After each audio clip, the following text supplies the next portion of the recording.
On behalf of IFA, the Institute for Foreign Cultural Relations, and the Section Dialogue and Research, a warm welcome to everyone who joins us today for this talk about Israel with Eva Illouz and Michael Brenner, titled Totally Glocally, Complex Thinking in Conflictual Times. My name is Amira El Ahl, and I'm very much looking forward to accompanying you through the upcoming hour.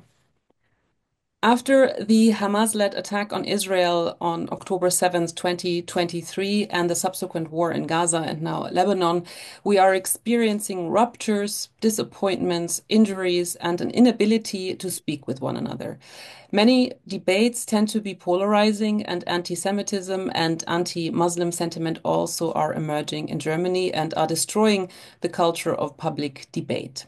It is not just in the media that there is a lack of deeper knowledge and a more complex representation that allows for nuances in the discourse and makes dialogue possible in the first place. What can be observed is a loss of trust, uncertainty about expressing oneself publicly, and the lack of clear signs of empathy and solidarity with all victims of conflict. In this hour, we don't want to talk and exchange positions about this conflict. Rather, we want to talk about the question how a constructive, pluralistic discourse can be preserved and fostered in these conflictual times. And we want to examine how complex knowledge is lacking in this discourse, knowledge that is based on historic facts and that acknowledges the legitimacy of contrarian narratives in a conflict. Furthermore, we are interested to find out why certain narratives dominate the public discourse, while deeper knowledge of historical and geopolitical backgrounds is missing. Especially at a time when Israel is more present than ever in the media, it is important to ask what actually is known about Israel in the German public. What more complex and maybe academic knowledge is needed to understand the various political, social, and cultural tensions within Israeli society? What is the state of area studies in Germany compared to other countries? And what are the consequences of a lack of knowledge about the Middle East in general and its politics? I want to talk about all these questions with the following guests. A warm welcome to the French-Israeli sociologist Eva Illouz. She is a professor of sociology at the Hebrew University of Jerusalem at this, not anymore. In Paris. In Paris, okay, at the School for Advanced Studies in the Social Science in Paris, but you're still at the Zeppelin University. No, not anymore? Yeah, yeah, yeah, Yes, yes, yeah. you are still at the Zeppelin University in Friedrichshafen. So sorry for that little mistake. Her research interests include the sociology of capitalism, emotions, gender, and culture, as well as topics such as the influence of capitalism on emotions, the commercialization of romance, and the meaning of freedom, choice, and individualism in the modern world. She's the author of numerous books, and her latest publication, which we want to talk about also, is Explosive Modernity. She has received numerous awards for her work, most recently the Frank Schirmacher Prize in recognition of outstanding contributions to our understanding of current events, and the Abi Warburg Prize for outstanding achievements in humanities and social sciences. She was named as one of the 10 most influential women in sociology from the last 10 years by Academic Influence, and we're very happy to have you with us, Eva Illouz. Thank you. And I welcome Michael Brenner. He is professor of Jewish history and culture at the Ludwig Maximilian University of Munich and director of the Center for Israel Studies at the American University in Washington, D.C. He is international president of the Leo Baeck Institute for German Jewish History and Culture and an elected member of the Bavarian Academy of Sciences and Humanities, the Accademia Nazionale Vergiliana in Mantua, and the American Academy for Jewish Research. His numerous books include In Search of Israel, The History of an Idea. He was awarded the Order of Merit of the Federal Republic of Germany, and in 2020, he was the first recipient of the Salo W. and Janat M. Baron Award for Scholarly Excellence in Research on the Jewish Experience at the University of Vienna. A warm welcome to you, Mr. Brenner.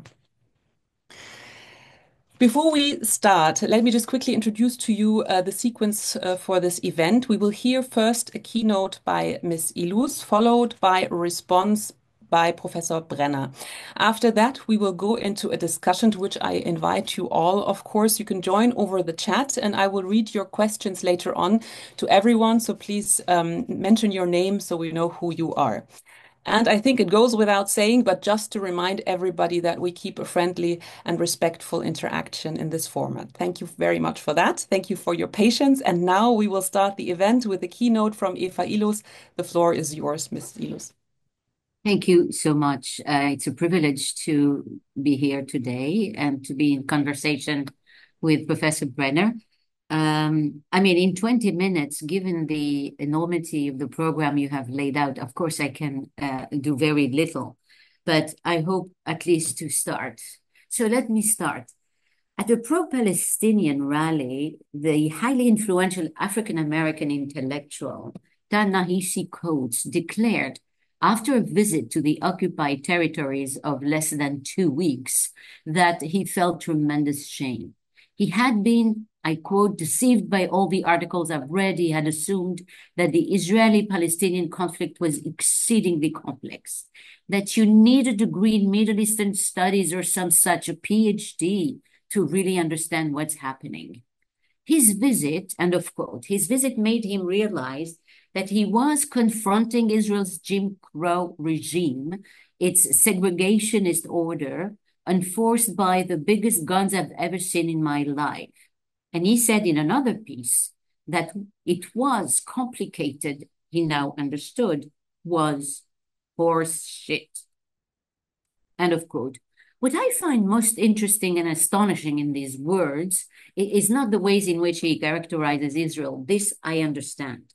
But rather it is the very fact that he calls to simplicity, and that when it comes to Israel, it's not only authorized, but it seems to be almost immoral to resort to complex thinking. And I found many other examples of highbrow intellectuals who actually said exactly the same thing. So that's astonishing because intellectuals usually appeal to complexity and nuance to justify, receiving a salary, to explain why they must resort to sophisticated concept and sophisticated language. And yet here, things are simple and must be thought of as simple because otherwise it would be immoral. To be moral is to be simple. Israel is a brutal oppressor, a white supremacist, a replicate of white slave owners, and Jim Crow. Israel and its century-long war have become a litmus test for the role of analysis in tragic conflicts. The devastation referred to by Coates is real, but I think he confuses two different registers, the humanitarian and the historical one. Humanitarianism, which is a sensibility which emerges in the 18th century, responds to the sight of the maimed and the dead, whoever they are, and for whatever reasons they died. It is and should be indifferent to history and to the assignment of responsibility. Analysis, on the other hand, wants to make sense of the causes for destruction, not only to ascribe responsibility, but also to provide intelligibility to chaos and to pain. Surely we must never forget our humanity, but substituting compassion for thinking can also lead to other, no less powerful forms of distortion, denial, and even moral chaos. And so I'll give you very quickly examples of techniques to make thinking very simple and very simple because they emerge from what I've called humanitarian sensibility. One is analogies, and that's the most widespread one. October 7 was like the uprising of the Warsaw Ghetto. The Gaza war is a new Shoah. The Hamas attack was like the Herrero's attack on the Germans who had established a brutal colonization of Namibia. The occupation is a new Jim Crow. All of these analogies telescope two drastically different historical events and achieve a shortcut. You project one on the other, and so you provide the illusion of knowledge, continuity, and mostly moral certainty. Analogies help negate the historical specificity of the situation at hand. The second technique is abstractions, which subsume particulars under general categories. They help group together many disparate cases in the same label. So, for example, if you take a very bizarre, unique history of Israel and you put it under the general category of colonialism, and you make Israelis as white and Israelis as European, then you were able to create an abstraction that simplifies a great deal. Decontextualization is another technique. It consists in focusing, for example, on the real apparatus of oppression displayed in the occupied territories, and that Nahisi Coates rightly notices and observes, but it does not really restitute the logic of the war and confrontation, which has led to this ignominious system of surveillance and control deployed by Israel. In fact, it's really interesting. Nahisi Coates was in conversation with Ezra Klein, and Ezra Klein asks him what he makes of the fact that Palestinians have been over and over again violent, and this has prevented the emergence of full democratic rights. And Coates' answer is, if you are truly a Democrat, if you're committed to justice, then you overcome it, you ignore the violence. So in this world, I want to say there is no enmity, no politics, no power struggle, no conflict, no two religions that are trying to combat each other. So denial is another technique. There are many news, for example, of the kind that we found, namely that in Yahya Sinwar's correspondent stating in no ambiguous terms that the more civilian Palestinians die, the better this serves their cause and hurts Israel. But this seems to make no impact in a way on the assessment of the events. Finally, I would just give the last example would be the inversions. Inversing and reversing moral categories have very powerful performative effects on the public sphere. For example, you make Jews or Zionists become Nazis. Thus, you change the meaning of Nazis. You change the nature of history. You change the nature of Jewishness itself. You dispossess Jews of their history, and you transfer to the genocidal group like Hamas the characteristics of the Jews. And so these inversions also at first are shocking, but they actually become quickly routinized. So let me now go back and to this very common claim that I think is a source of a lot of misunderstandings and argument between the camps that have emerged around October 7th. Is Israel colonialism? Aimé Césaire defined colonialism succinctly and beautifully to admit once and for all, without flinching at the consequences, that the decisive actors here are the adventurer and the pirate, the wholesale grocer and the ship owner, the gold digger and the merchant, appetite and force, and behind them, the baleful projected shadow of a form of civilization which, at a certain point in its history, find itself obliged for internal reasons to extend to a world scale the competition of its antagonistic economies. So really, economy is very much at the center of colonialism. Is Zionism a colonialism? Well, it has been a nationalism claiming to grant its people self-determination, exactly what all colonized people have actually claimed for themselves when struggling against colonizers, which were the British, whom the Zionists fought directly, thus making the Zionists actually an anti-colonial force. If, as some decolonialists suggest, the Shoah was a subspecies of colonialism, then surely the Jewish state was then a plausible anti-colonial response.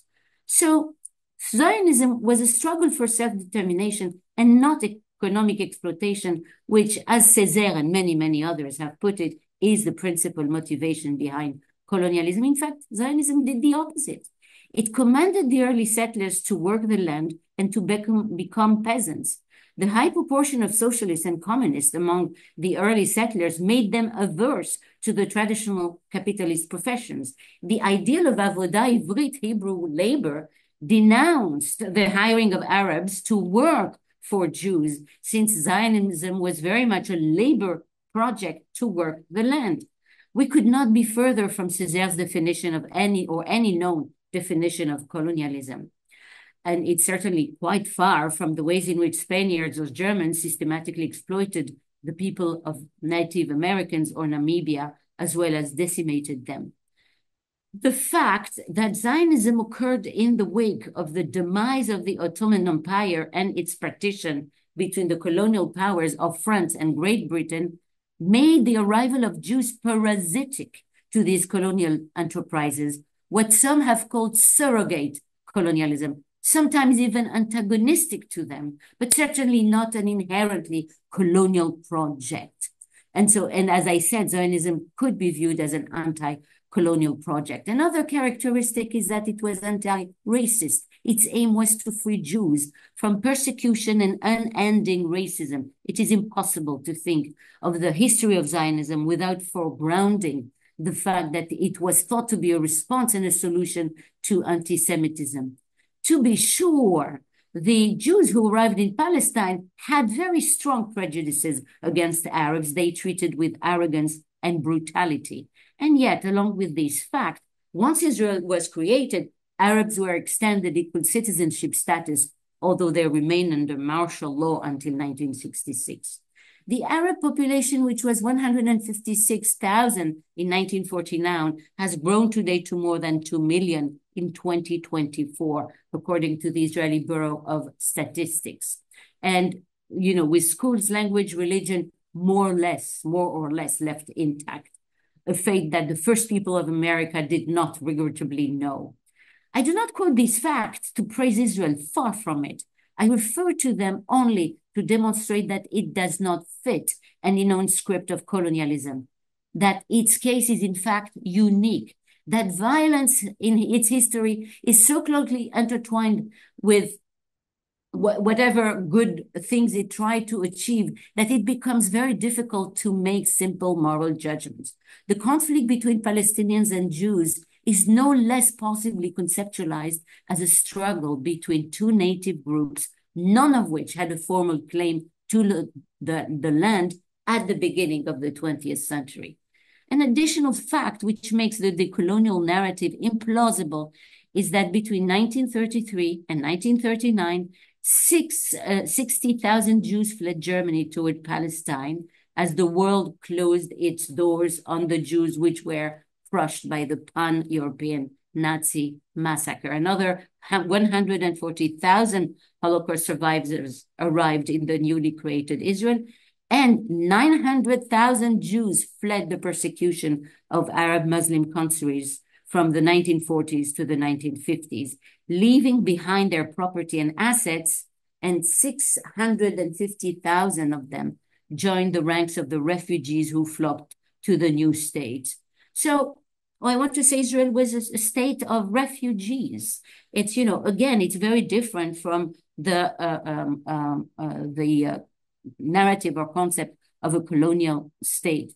So it was a nation of refugees seeking shelter from abject persecutions, a far cry from the reality of most forms of colonialist settlement. And an additional fact which prevents us from characterizing this as a colonial project was the fact that in 1948, Muslim religious leaders called for a holy jihad to rid Palestine of Jews after the UN had ratified the state. They declared war, and Jews won the war. And we can say that this victory was, in fact, it resembles the sad history of humanity in which wars are fought and some are losers and some are victors, but the victory was never really accepted. So the conflict with Palestinians had from the start a hybrid character. It was an appropriation of land, but not for capitalist purposes. It was a conflict between two groups, as well as multi-local military conflict between states. It was almost semi-global. The surrounding Arab nations who fought with and fought for the Palestinians turned it into a military conflict, certainly not a Jewish Goliath and a Palestinian David. And this is still true, I think, because Hamas is aligned with Hezbollah and Iran, two heavily armed entities. So these facts, namely that Zionism was anti-racist, that Jews were as natives as the local Arabs, that Jews won a military victory over an army in 1948, which had very overt genocidal intents, that socialist Zionism was radically anti-capitalist, at least initially. The fact it turned Arabs into citizens and acknowledged their language and religion, all of this doesn't say that the situation is not very bad and that the current occupation is simply intolerable. But it simply suggests that the decolonial narrative is implausible. It suggests that it is a form of conflict. On conflict, maybe we have no good categories to understand. It is in that sense an event whose novelty we have not appreciated enough. So I think you cannot write these as a conventional plot. And if we take into account the many conflicting facts and diverging experiences of the same event by Jews and Palestinians, we come up with a narrative that is very difficult to tell. Many facts in this history have an undecidable moral meaning. Some facts are contradicted by other facts. Other facts are ambivalent and difficult to decipher. It was a history of tits and tats, each side justifying his or her own position by looking at the other side's attacks. And all of this makes analysis unable to overlap a clear moral position. Historical analysis here is completely unaligned with a clear moral position because this history, maybe all history, this history contains disorder because the meaning of events has been ambivalent, because actors have often lied about their intentions, because they were faced with dilemmas which we today would not know how to solve. So disorder, uniqueness of these events, ambivalence and dilemmas, this is often how people make history. And yet the decolonial narrative has been privileged and has stuck around because of its familiarity, its coherence, and moral clarity. So in using the wrong narrative, we do not enable ourselves to make progress with peace. We radicalize all sides because the narrative obliterates two points of view. I find it very unlikely that Israelis will subscribe to a narrative which questions their very right to exist and negates the particular circumstances of their nationalism.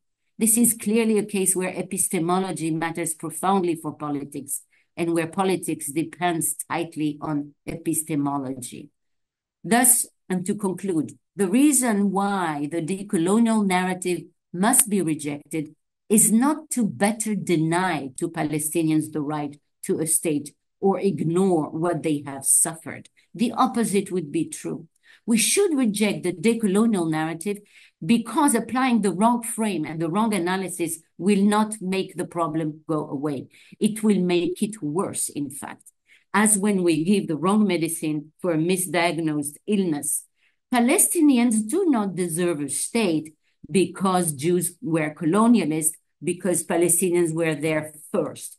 If that was the case, the fact that Jews were there before them, for example, and the fact that Jews were in fact not colonialists would disqualify the legitimacy of the claim to national self-determination of Palestinians. No, I think they deserve a state because they are stateless and were made so by a complex set of circumstances and history, which were, their own making, the making of Arab countries, and of course also Israel. But it was not through the exclusive guilt and fault of Zionism. In helping establish the factual basis of grievances, a fine-grained historical knowledge helped show that justice is not only a story of good winning the bad, but that justice consists in understanding what can or cannot have been done in certain circumstances, and how historical logic and chain of causes must always be present to explain a conflict rather than presume the evil nature of its actors. Truth, factuality, and complexity can never be sacrificed for our moral sentiments. And this is the reason why we prefer moral sentiments, and here's my last words, is because we like holism.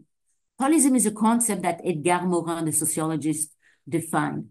He says, holism is a partial, one-dimensional, and simplifying vision of the whole.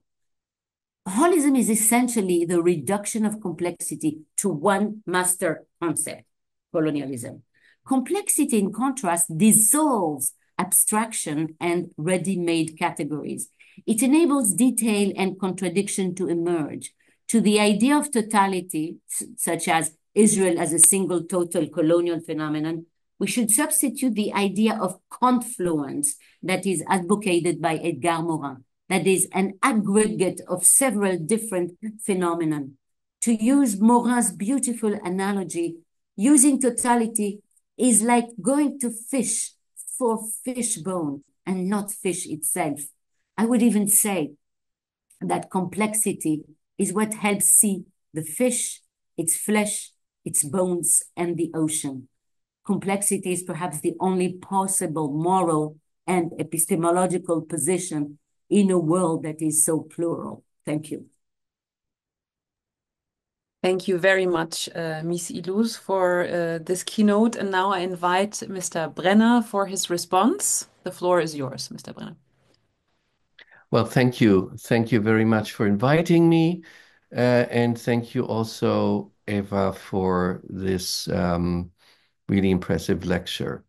If you invited me in the hope to get a different approach or a contrary approach to the speaker, I am afraid I will disappoint you. I didn't know what Professor Illouz would say, and I just heard it now, and I really listened carefully, and honestly, there is not a single sentence I can take issue with. So what I can offer is maybe opening it to a few other aspects and not in refuting anything we heard.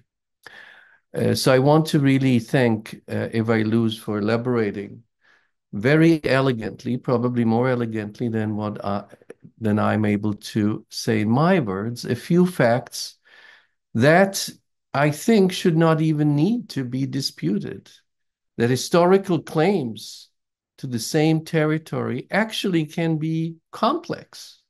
That history, no, it does not simply repeat itself. And that also we actually might be able to recognize the suffering and express empathy for both sides within any given conflict. But what we have seen in recent months, and maybe more than that, maybe for years, is rather retreat into what I would call a kind of football identity. Like football fans, we raise the flags of one side. They can be green, white, and red. They can be blue and white, and of course, green, white, and black. And we are asked to identify ourselves. And the first question we often asked in polls is, are you pro-Palestine or are you pro-Israel? And I think we all should refute it because it is a stupid question. We don't have to choose. I think as people who are able to have sympathies for other people, we can be pro-Israel and pro-Palestine. It's not an either or. It is indeed part of what Eva Illouz so elegantly described recently as fast thought movement. This is not fast food, but fast thought. And I would go one step further and regard this fast thought movement as just one detail of a larger trend we witness in our political context these days. The rise of populism, the call that goes along with it for easy black and white solutions, and the shouting down of opposing voices. In this sense, in my view, The militant protest movement we have experienced, at least I have experienced it quite a lot at the moment in America on campuses, is not much different than on the other side, Donald Trump, the AfD, or Sarah Wagenknecht. Because they all offer one thing, easy solutions, where you don't have to consider a complex reality or to refer to historical complexity or even scientific and scholarly evidence. All of those have in common that they are, self-justifying movements. There is often a lack of complex thinking on the other side as well. So it's not just one-sided. And we have also to beware of false friends, especially on the political right, who identify with the present Israeli government and their actions for the wrong reasons. The Orbans, Trumps, and Le Pens of this world are not allies of the Jews.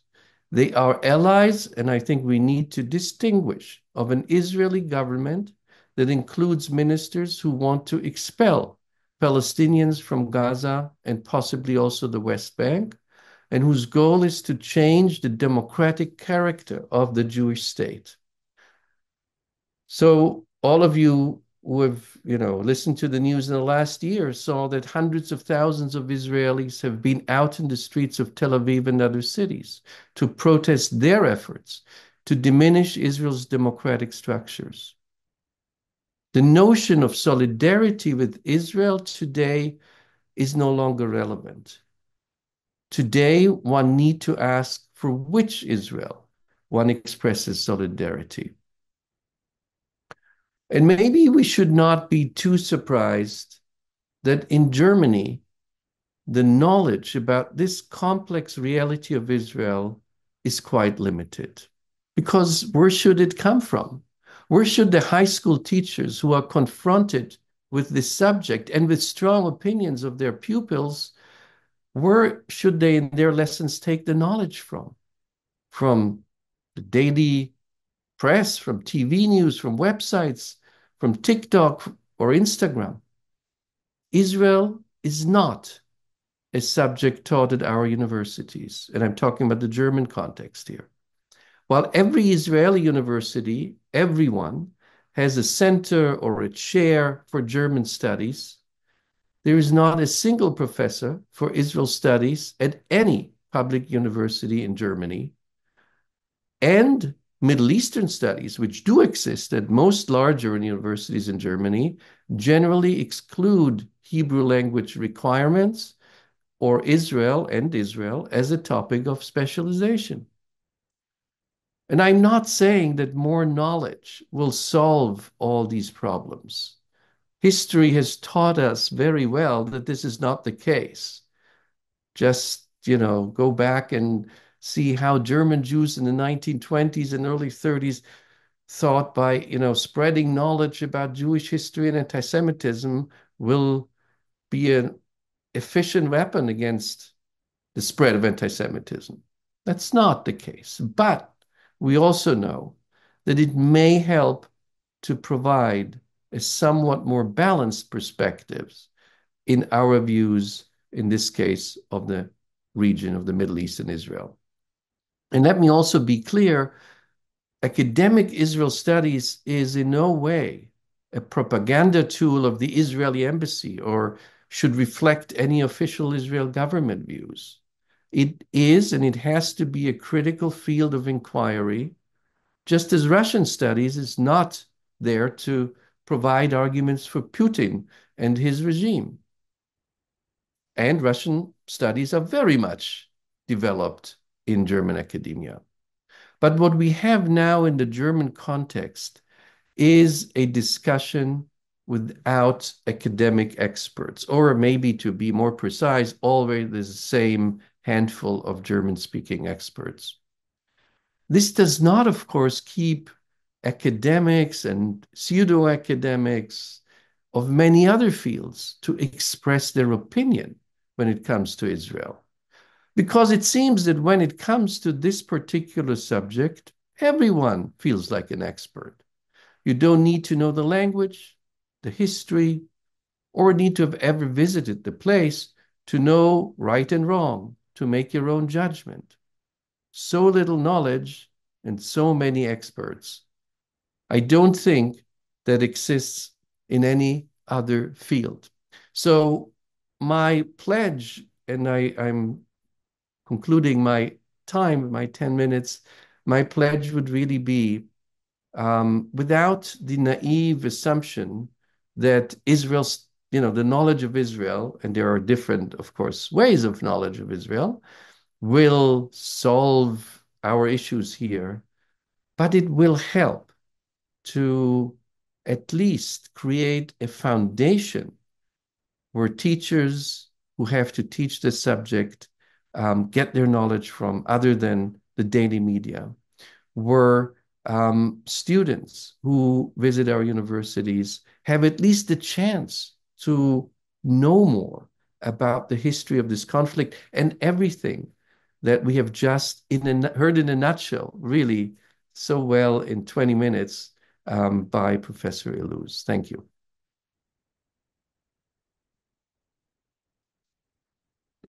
Thank you very much, Mr. Brenner, for your response.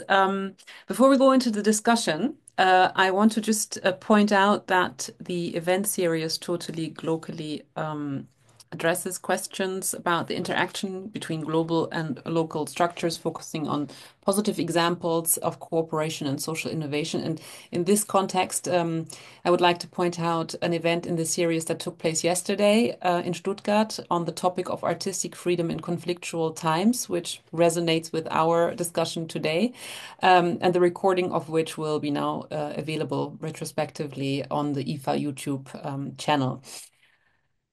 That brings us to our topic and our discussion today. Ms. Illouz, I would like to start with you. You argue, and Mr. Brenner was pointing it out, that slow thinking, so a cognitive process that connects arguments with fact, has to be separated from the emotions. And that in your new book that I mentioned earlier, you take a look at our highly charged present from the perspective of the emotions that forge it. Why are our modern times so explosive? I mean, Mr. Brenner was indicating to this just now in his response. Why is there so much rage? Why is there so much fear and disappointment? And no matter where you look in the world, and especially also in this context.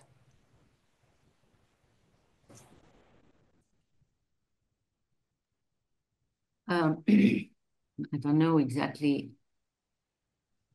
how to respond such a big question. For one thing, I think that anger is actually encouraged by politicians. It is like an algorithm in a way that makes you more deeply involved in an internet platform. So in a way, I think that if a leader can generate your anger at some object, he creates some bond. It's a very effective way of creating bonds. I don't know enough the history of leadership to know how this was common in the past or not. But definitely, I mean, I would talk about a kind of inverted charisma of Trump and Netanyahu, where what makes them, for example, what makes them attractive, and even Mélenchon, who is on the opposite side, on the left, extreme left, In is front. their ability to express anger in a non-filtered way. And that is something I think quite interesting and new. The second thing I think is here I will repeat what everybody repeats and says. It's the algorithm of the information sphere in which we live, which exposes us to a lot of news that are many of them are fake on whatever side, And what is privileged are the things that are outrageous. I mean, I was never on social media. I started being on social media after October 7th. And I could see myself. It was an interesting auto-analysis, self-analysis. It was interesting to see myself sucked in a world where I was given images or discourses that so and so had, said, and I could see myself being incensed. Whereas, outside the sphere of media, you're much more likely to be exposed to a variety of opinions. So I think that's the second thing. The third thing is that um, democracy is a big disappointment. Let's face it. I mean, on the one hand, we live in conditions of unprecedented abundance and never known before human rights.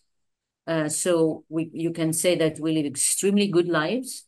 But on the other hand, the institutions of democracy and of democratic societies are increasingly failing people and failing different groups for different reasons, each one. And and in addition, I would say that what has enabled the expansion of rights is a culture of grievance. The fact that, and so grievance has become, in a way, it has become the Siamese twin of democracy. Like the Siamese twin, and it's like it's almost impossible to separate. This idea of demanding rights because you are oppressed then becomes a kind of routinized grievance, which routinizes anger at institutions. With regard to the Israeli-Palestinian conflict, I think I mean, what I'm going to say is banal, but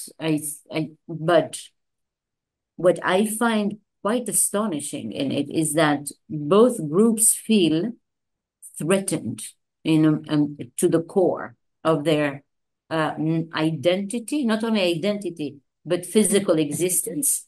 I know that, of course, many more Palestinians have died, many more, much more than Israelis.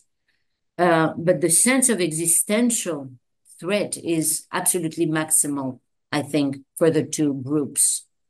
And um, and interestingly enough, the two groups use quite often the same rhetoric. And so there is a sense of being dispossessed. It's not like what I want to say is that, in the 1930s, you had on the one hand the Marxists and the other hand the fascists to be very, to go very quickly. What you don't have today, you don't have that today. You have the same claim to justice on both sides. You have the same claim that both are discriminated against, that the Jews get always to get their point of view forward, whereas the Jews feel that it is the Palestinian point of view that is put forward in the media, and so on and so forth. So there is this kind of intense competition on the language of morality and justice because both groups use the same language at the same time that each one of them feels existentially threatened. Sorry. Hmm. That's interesting. Mr. Brenner, I would like to bring you in because there's like a couple of things that we could touch upon. One is like this intense competition that Ms. Illouz was just talking about on morality and, who has the moral right. And then there's the other thing that you said earlier, I think, Ms. Illouz, that complexity is a basic condition for truth and peace. And I would like to understand, Mr. Brenner, why it is so difficult for many to understand or accept that there is or are contrarian narratives in especially this conflict, and that both have a legitimacy, as Ms. Illouz was just pointing out, and that the situation indeed is complex, and you cannot find these easy answers that people are looking for in social media or as you also pointed out in your keynote. It is complex and it is not easy. Well, maybe I have to ask people who would say that it is easy and simple and not complex, and they have a better answer than I have because I don't think it is.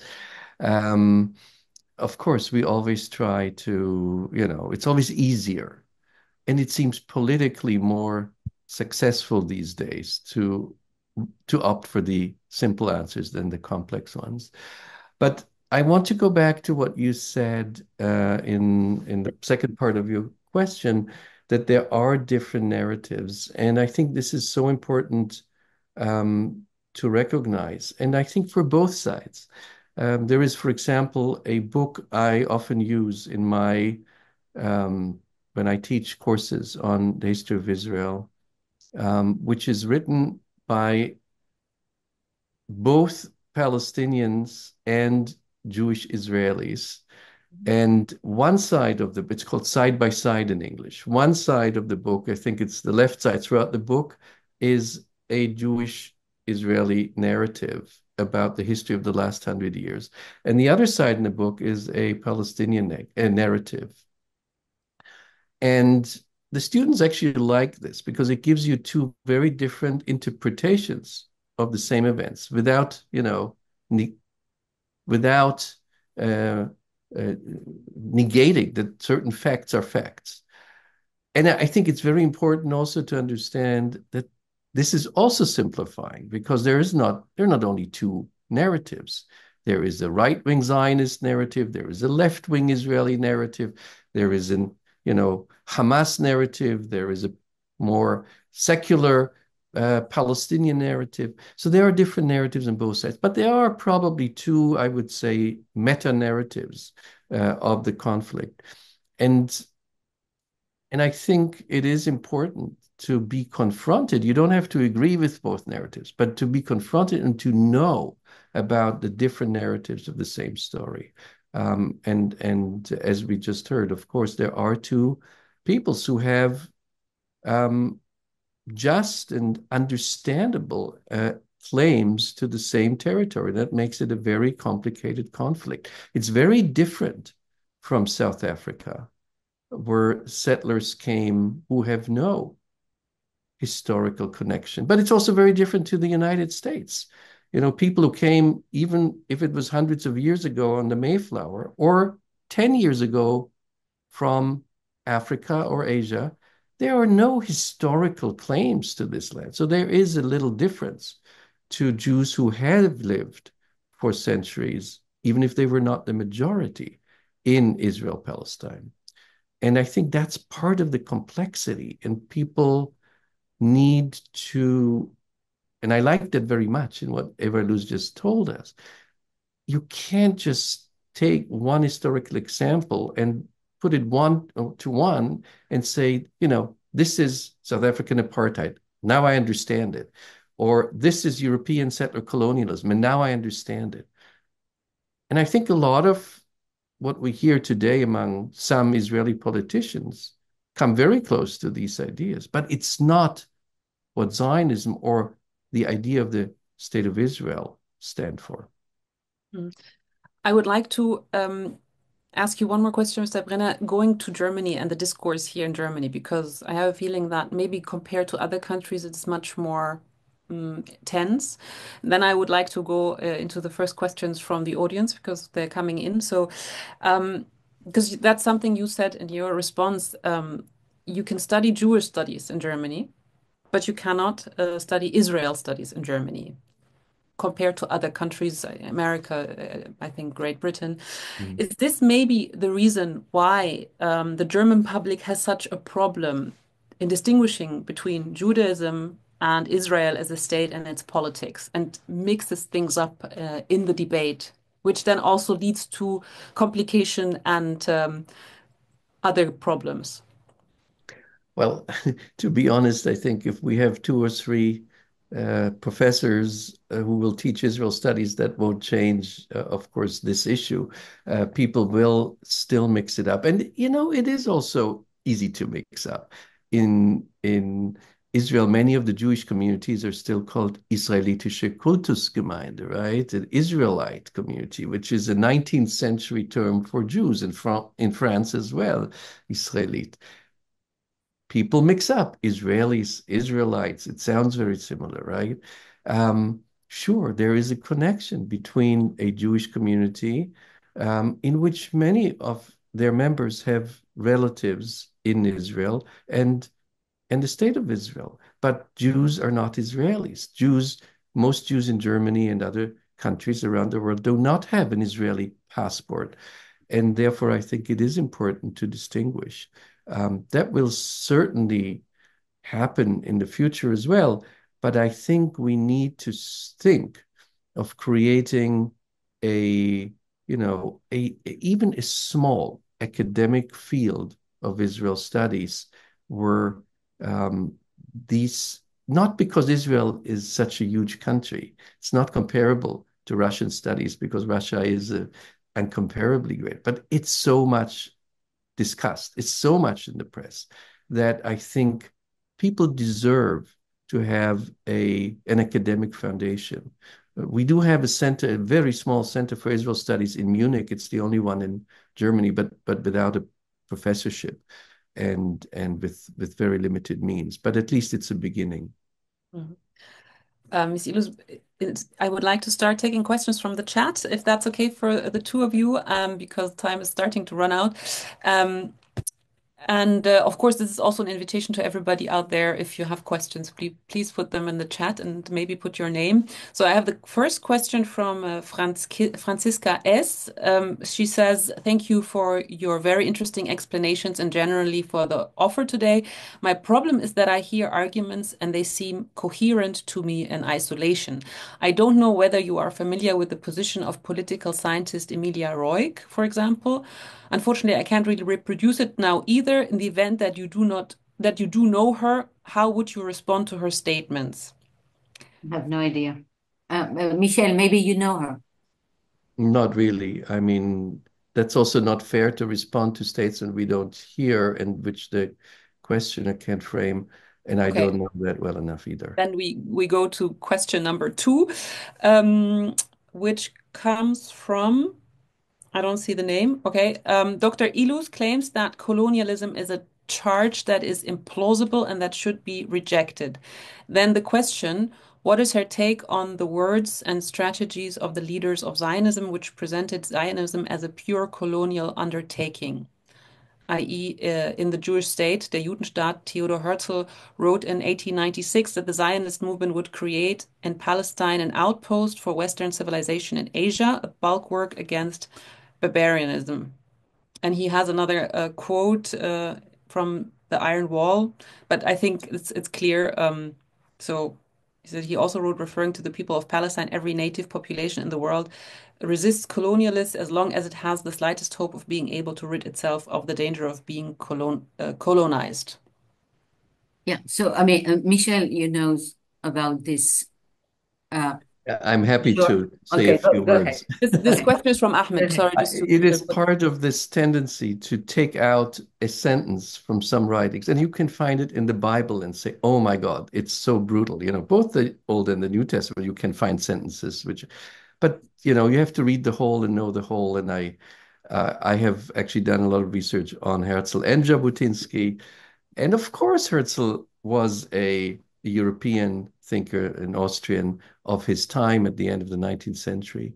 But I suggest read also other parts uh, of his work, even in the same work you suggest, the Jewish State, or his, you know, Old Newland, his utopian novel, which he wrote in 1902, where one of the heroes is an Arab. And the one villain in his novel is an Orthodox Jew, a rabbi called Gaia, Rabbi Gaia, who does not grant equal rights to the others, to the non-Jews, to the Arabs.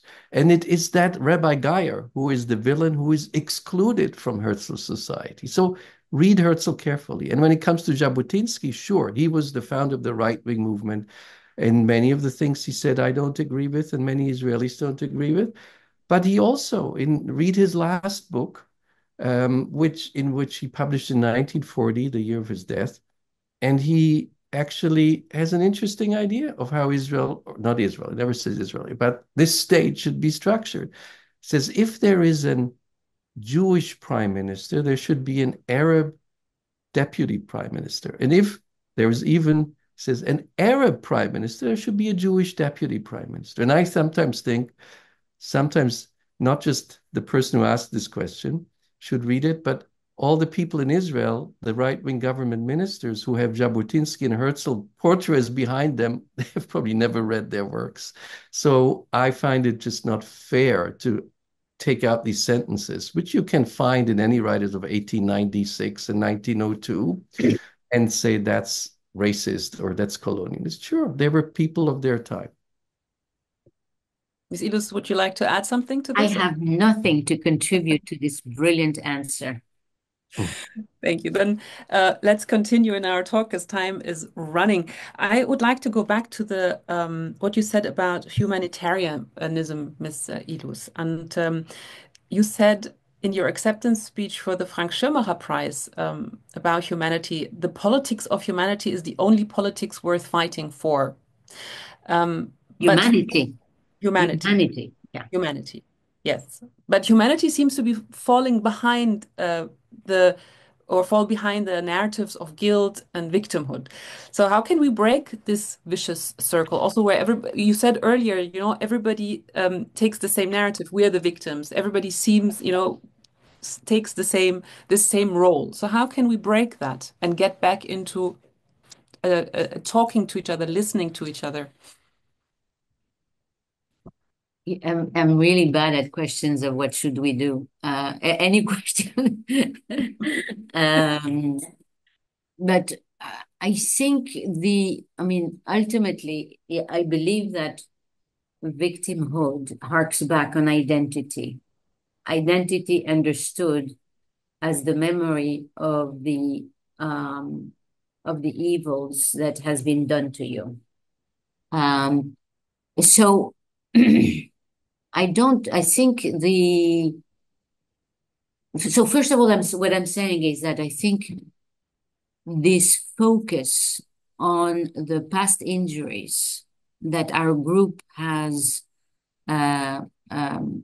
experienced is the key to understand this focus on suffering on the one hand, and on the deep fragmentation of the social and the political bond, and on the fact that identity is by definition something you cannot compromise over.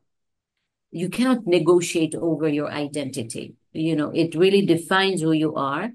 Many people, Jews and Muslims alike, are willing to commit suicide in order not to jeopardize their identity. The Christian martyrs were willing to die in order not to jeopardize their beliefs. So identity is never something you can, I think, build any social and political bond on. And so my suggestion in my acceptance speech is a very modest one, and one that we have heard a lot. It is to go back to the universalism that started the process of political modernization.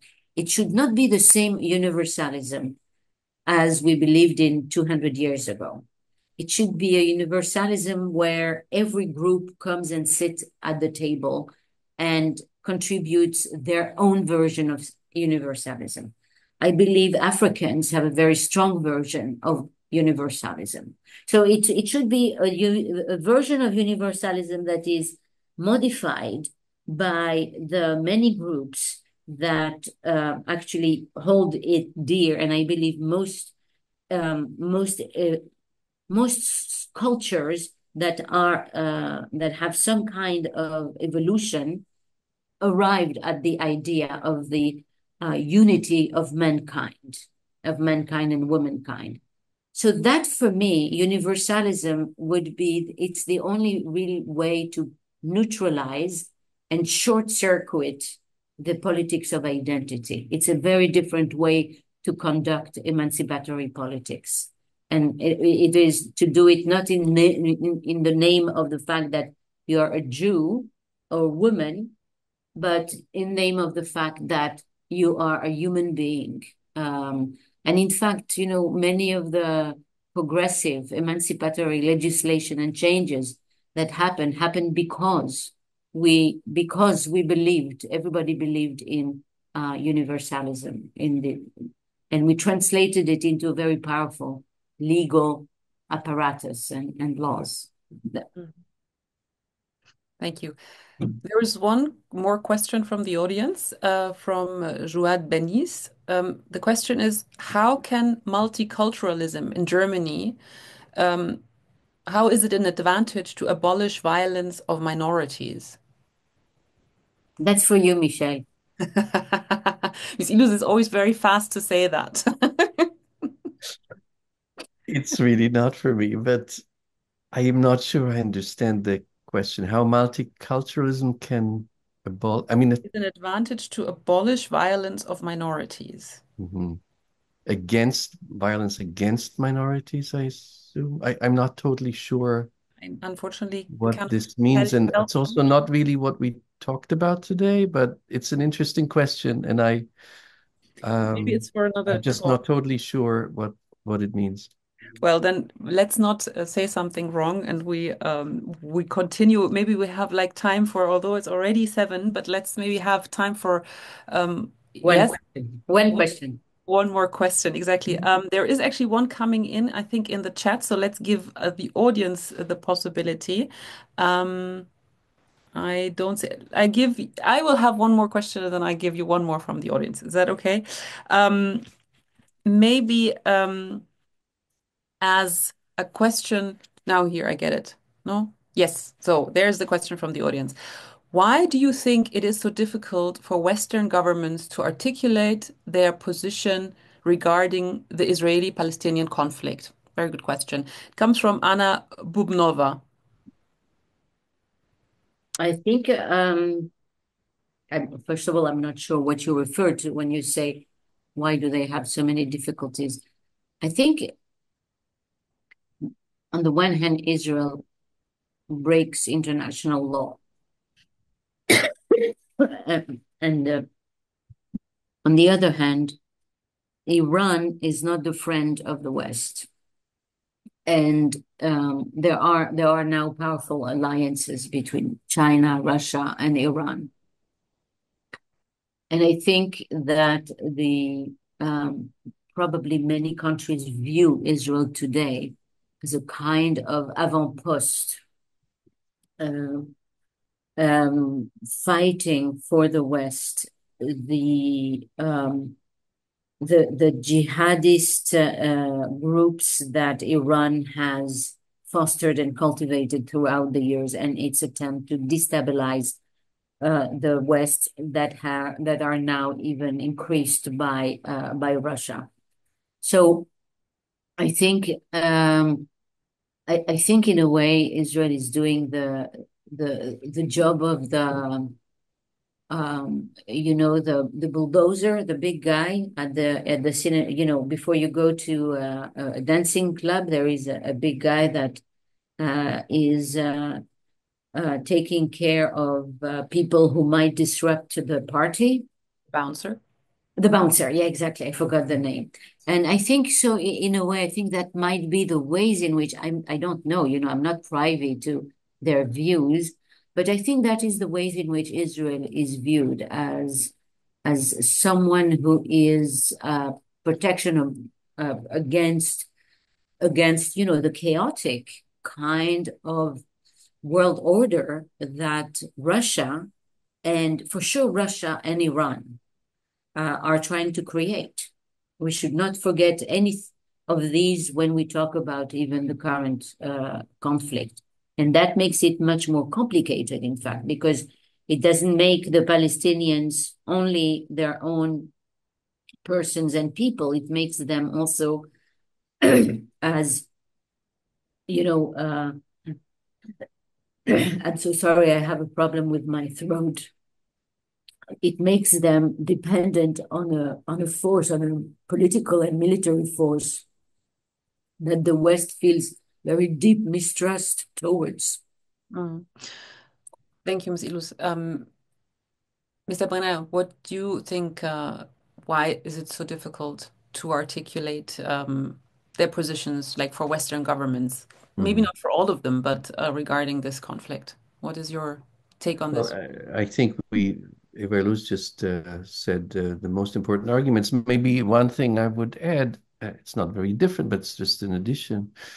Um, it's sometimes hard to distinguish between Israel's right to exist and between actions of an Israeli government that we can reject. And I think we see both at the moment. I think many Israelis do not agree with this government's actions, but at the same time, what I witness very often in the present debate is not about Israel's war in Gaza or Lebanon, but it's about Israel's right to exist.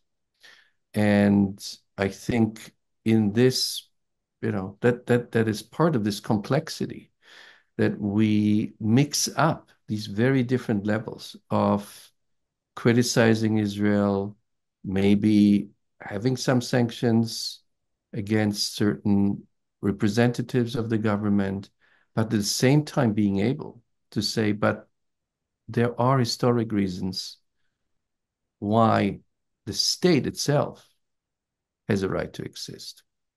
And I think that makes it difficult because people feel there is this, insecurity. Maybe I'm not allowed to criticize Israel. We always hear this in Durban. Of course you're allowed. And of course everybody does it. Just, open one newspaper. It doesn't matter which one. Everybody criticizes Israel. And that's okay. Israelis criticize Israel, Israel's government. But what I often hear is, when people say Jews should go back to Poland or pretty stupid arguments like that, then that's something different. So I think the insecurity of people, where do I stand here? With a whole history of, thousands of years of anti-Semitism, which also plays into it. So it is complex. I'm the last one who would deny that.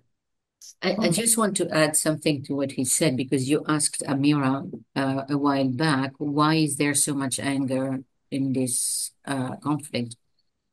I'm going to speak for myself. October 8th, October 7th felt different for me than anything that had preceded before because for the first time I heard, in fact, I didn't hear, we want a state. It isn't, we want peace, and you are denying us peace and you are denying us a state. What I heard is, we want to eliminate you and you should be eliminated. And this has, I think, very much changed the nature of the conversation and the nature of this disagreement. And I think, I don't know exactly how to characterize the other side. Let's say my side is I have no problem calling myself Zionist at all. And I do not know how to call the other side, let's say the anti-Zionist side, although I know it's a very muddled appellation. The anti-Zionist side has never been as vocal, straightforward in a global way in its call for the disappearance of Israel. And this is where, for the first time in my life, I refuse to keep talking. I will not discuss with anyone who actually calls for, another genocide, another ethnic cleansing of the Jews, as if we had not had some good amount of experience already in the topic. So I think that is from our standpoint, from my standpoint, this is the thing that has qualitatively changed. Mm. And Yes. that has hurt. Actually, I want to say also that in my opinion, this has very, very badly hurt the cause of peace and the cause of Palestinians. I've been, like many other Israelis, I've been fighting for peace for 30 years. And it all came running down on that day, not because of what the Hamas did. That's not the reason why. It's because of the ways in which the global public opinion reacted to that event. I would have definitely found ways to overcome what the Hamas did. But the ways in which the world public opinion reacted to that event actually changed something quite significant in my perception of the conflict. Well, again, it's a very complex situation, a very complex discussion that we could continue for quite a while. But unfortunately, we are coming to an end, and I'm sure there is still questions from the audience, but we have taken longer than we were expected to do. And maybe just to make a link to last night, there was the philosopher and former state minister of culture in Germany on the panel, Julian Nieder-Rümelin, and he said something, Mr. Brenner, that you also just pointed out in the discussion, that it must be possible to simultaneously affirm the right of existence of the state of Israel and to criticize the actions of the current government. So it needs to be possible for both. And so I think that goes without saying. So I thank you so much. Unfortunately, I have to cut it short here now, but thank you so much, Ms. Illouz. Thank you so much, Mr. Brenner, for taking the time to being with us today, for the discussion. For sharing your thoughts and for fanning out the complexity of this matter. And thanks for everybody who joined us in the live stream and in the discussion. Thank you so much. And just to say that all the discussions of the Totally Glocally series are available on the IFA YouTube channel. So have a good evening, all of you. Take care of yourself. And yeah, I hope we can continue, keep talking with each other in a constructive manner and a friendly manner and Thank you. on each other. Thank you Thank you so so much. much. Thank you very much. Bye bye. Thank you.